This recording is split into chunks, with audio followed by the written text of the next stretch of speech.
NFL, Aaron Rodgers has an offer from the Steelers on the table, but he's yet to accept. Meanwhile, Atlanta has put out feelers to trade Kirk Cousins. Our Jeremy Fowler said that based on conversations he had during last week's NFL meetings, Cousins is, quote, at the very least on the Steelers' radar. He lost his starting job late in 2024. That was to then rookie Michael Penix Jr. Let's bring in former Steeler, our guy, RC. Top of the morning to you, sir. Hey, RC, how we doing? What's up, man? What's Good. up, bro? How y'all guys doing? I'm gonna be honest, man. I really like the twins on the show with Kendrick because it's like real East Coast with real South. They all was tough guys. Nobody listens to Molly, so it's like everybody's Stephen A on the show. I was really enjoying just sitting back and watching this happen. But RC, really? Like, that's where you went? Nobody listens to Molly? Seriously. No, Thank I you. mean, Is that ringing endorsement? He did say that on national television. He did say that on national television. RC. He did say that. Stephen A was legitimately like asking, he had to ask Marcus, are you just going to ignore Molly? Because they were so fired up about the debate and the argument. I mean, I listened to you. I can't control everybody else. Basketball. I appreciate you. You did me a miss lot of one favors element. this morning. You did miss one element on first take. Not really asking. You know, that's the only thing you got wrong there. But it's okay. It's okay. It's okay. All right. S.A., I'm going to ask you something right now. Are you good with Cousins as a backup plan to Rodgers as a Steelers fan?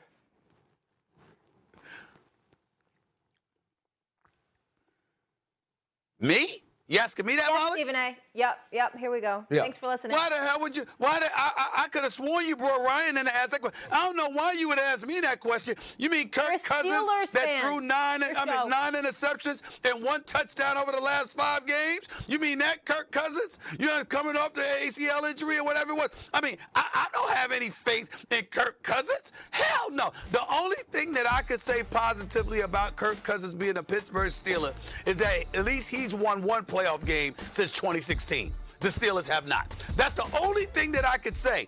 But in terms of his level of production, compared to what we're seeing from other quarterbacks in this league, compared to the quarterbacks that we know exist in the AFC, from Mahomes to Burrow to Lamar Jackson to Josh Allen. Let's not forget C.J. Stroud. Let's not forget Justin Herbert. I mean, Tua Tagovailoa even. Everywhere you turn, it seems like everybody has a damn quarterback but the Pittsburgh Steelers. So that's the only good thing that I could say about it. There's nothing that excites me, that enamors me, that tickles me in any way about Kirk Cousins being a Pittsburgh Steeler. Nothing at all. Yeah, the drop-off of what this will say about the Pittsburgh Steelers is almost inexplicable.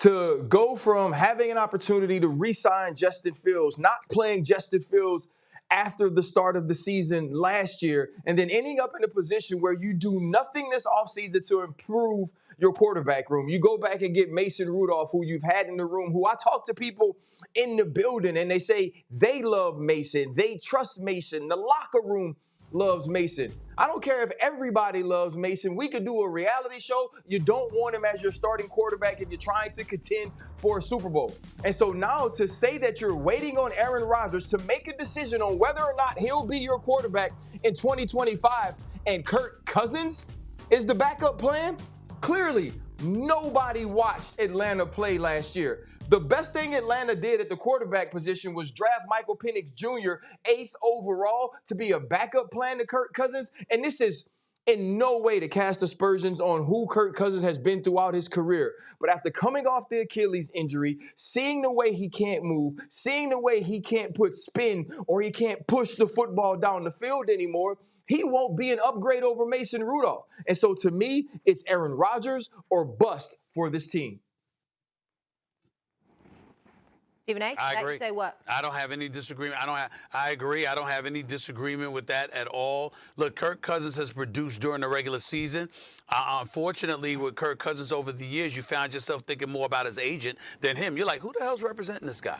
Because the guy gets paid. He always managed to get his money. Remember when he had $84 million guaranteed before the market ballooned or what have you? You just found yourself looking at his agent and saying, damn, who's this guy? I might want him to represent me. This brother's something special right here. Whoever the hell this guy is that keeps getting Kirk Cousins his money. But we didn't look at Kirk Cousins' game, particularly in the postseason, and rave about anything. The fact is, really, really nice guy. We saw him walking off the field after the win. You like that? You like that? We saw that kind of bravado. We saw him with the chain on, dancing with the players and all of that stuff when they were winning. We didn't see him doing that the last 5 weeks of that regular season when he nosedived, okay? So it's one of those situations where you look at him and you say, look, he could play, but there's nothing really great about him, and it's far less than great come postseason. Yeah, I got to hit the top of the hour. All I want to know is when is Aaron Rodgers going to make his decision? Like, how long is he going to hold this organization hostage? That's what I'm saying. Like, that's the point I want to get to, though, Molly. Doesn't it feel like we're talking about how far the mighty have fallen? Like, this is the Pittsburgh Steelers. Yeah. This is an organization that's only had 3 coaches over the last century.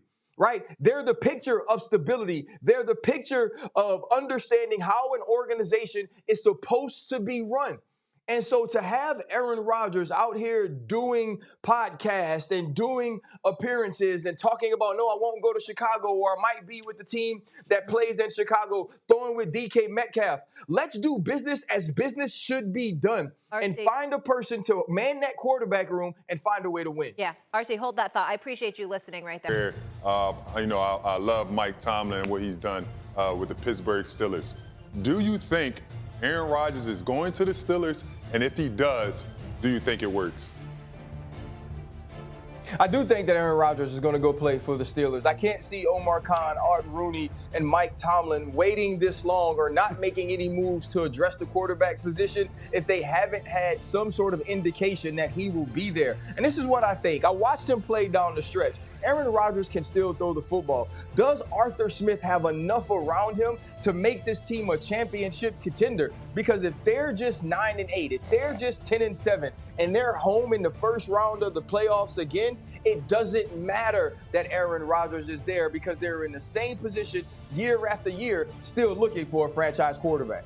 Sharpe, give Marcus the date that we have our eye on in June. Steelers have a mandatory minicamp June 10th to June 12th. We are May 27th.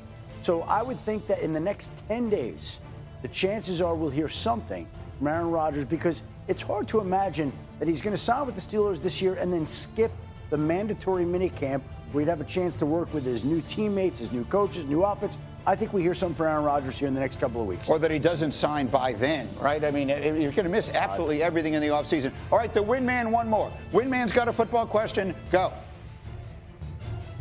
Shefty, how do they give Myles Garrett in Cleveland the biggest contract in the history of defense and then have a 40-year-old or a middle-round rookie quarterback? Make it make sense.